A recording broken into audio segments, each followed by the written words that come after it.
Welcome to this explainer. Look, if you've ever felt this deep, just hidden exhaustion from constantly being the one everyone else relies on, you're in exactly the right place today. We're diving into session 4 of the self-worth course, exploring a profoundly empathetic breakdown of why we get trapped in this loop of constant people-pleasing, and more importantly, how to finally break free.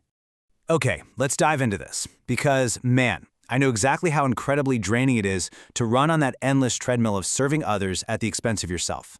We usually don't even realize we're doing it until we're completely burnt out, right? So think of today's explainer as your masterclass on unlearning the savior complex. We're going to completely shift how you view your own value. Section 1. The Savior Complex Trap. To kick things off, we really need to look at a trap so many of us fall into, which is mistaking sheer exhaustion for moral virtue. And that brings us to the core issue here. Conditioned self-worth. This is that deeply flawed belief that your value as a human being only really exists when you're actively serving, rescuing, or providing for someone else. When we operate from this place, we create this super dangerous dependency on external validation. We're basically subconsciously telling ourselves that we're only useful when someone else is in crisis. It's really crucial to recognize what this actually looks like in daily life. You might find yourself constantly ignoring your own physical needs, taking on responsibilities that totally aren't yours, or even feeling incredibly anxious when you aren't actively helping someone. And ultimately, it just breeds this quiet, unspoken resentment.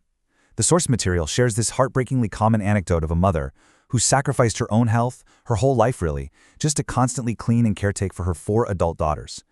She dropped absolutely everything, completely abandoning her own peace, because she truly believed that being the ultimate servant to her kids was the absolute only way she possessed any real value. Moving on to section 2, the myth of self-sacrifice. Now, what's really interesting about this concept is how that anecdote perfectly transitions us into deconstructing the cultural myths we're surrounded by. Moving your mindset from "I am valuable because I help" to "I am valuable because I exist," that isn't just some slight change in vocabulary. It is a total rewiring of how you engage with the world. It's a massive shift from frantically trying to prove your worth to simply accepting the masterpiece that's already inside you. The source material makes a really striking observation about our cultural conditioning. We're so often taught that giving away your last piece of bread when you're literally starving yourself is a sign of spiritual enlightenment or, immense virtue.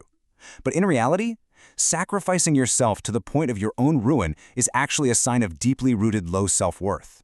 You're basically saying that everyone else's survival matters more than your own. Which leads us to a pretty fascinating paradox. Have you ever wondered why the people who give the absolute most, like to the extreme, are so often the ones who feel the most unappreciated and used? It's a really painful psychological reality for a lot of folks.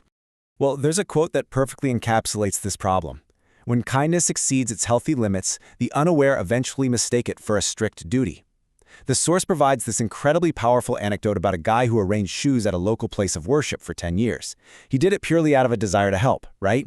But when he grew old, fell ill, and couldn't do it one day, the attendees didn't check on his health. No, they complained and cursed him because their shoes were a mess. His extreme giving had silently transformed from a beautiful kindness into a strict duty in the eyes of everyone else. And that brings us to Section 3, the magnet for brokenness. That painful reality really pushes us to explore how our internal state actually acts like a magnet. When you're constantly broadcasting this need to save people just to feel valuable, you draw on a very specific type of energy, and the consequences are pretty severe. You end up attracting toxic, one-sided relationships, experiencing chronic drainage, and, often without meaning to, enabling others' helplessness. The source highlights this brilliant case study of a business owner whose absolute need to be a savior meant he exclusively hired deeply troubled employees, folks struggling with severe financial, emotional, or addiction issues. He wanted to fix them, but ultimately, he just bankrupted his own company. And this brilliantly illustrates a universal law of emotional energy. The universe is basically just reflecting your inner worth right back to you. If your internal belief is that you must fix people, your external result is going to be an endless parade of people in crisis. If you believe your needs don't matter, you'll effortlessly surround yourself with people who happily ignore your needs. Ultimately, the source compares this whole dynamic to the blind leading the blind. You simply cannot effectively guide someone out of a dark place if you are emotionally, physically, and spiritually bankrupt yourself. Securing your own foundation isn't selfish at all. It's an absolute prerequisite for helping anyone else. Otherwise, you both just fall. All right, Section 4, reclaiming innate self-worth. So how do we actually fix this? Well, the first step is understanding the critical difference between achievement-based self-esteem and innate self-worth. See, self-esteem relies on external validation, stuff like wealth, beauty, or status. It's totally a double-edged sword. It builds you up, sure, but it crumbles the second you fail or lose those things. True self-worth, on the other hand, is completely different. Think of a newborn baby. They haven't achieved a single thing yet, right? But their value is infinite and unconditional. Or think of a masterpiece book. Its worth doesn't change even if the cover gets torn or scuffed up. Your worth is just like that. It's innate, unchanging, and entirely independent of what you do for others. So the crucial point is how you actually choose to give. We really need to adopt what's called the overflow concept. Healthy, sustainable generosity only ever comes from an overflowing cup. You should only be helping others with your surplus time, surplus money, and surplus energy.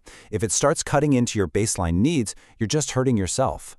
And to put that into perspective, the source reveals a truly striking finding from analyzing countless individuals. Over 90% of our hidden mental roadblocks, self-sabotaging behaviors, and life struggles stem directly from a lack of innate self-worth. 90%. It's literally the root cause of almost every single ceiling we hit in our personal and professional lives. Which takes us to Section 5, the strong tree metaphor. To really solidify this in our minds, let's look at this beautiful metaphor from the source. A fragile sapling cannot support the weight of others. Only a deeply rooted tree can. Just think about that for a second. If you're a thin, fragile sapling and you let people tie ropes to your branches and lean their full, heavy weight on you, you're going to snap. It's just inevitable. You absolutely must focus your energy on becoming a massive, deeply rooted tree first.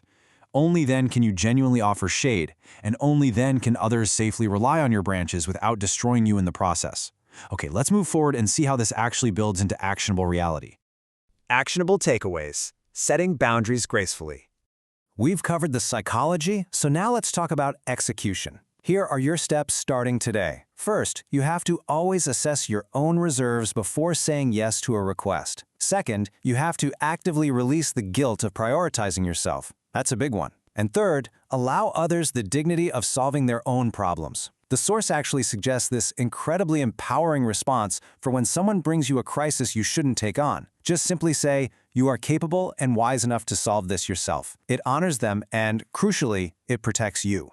Reclaiming your inner peace really means internalizing these truths and actively removing the social masks we constantly wear just to please others. Your value is unconditional. It is absolutely safe to say no. You are not the architect of everyone else's happiness. And remember, the healthiest relationships are mutual. They bring joy and connection, rather than just being parasitic drains on your energy. Prioritizing yourself isn't selfish. It is literally the ultimate act of true self-worth. I want to leave you with one final, really essential thought. Ask yourself this. If you stopped fixing others completely, right this very second, would you still believe you were worthy?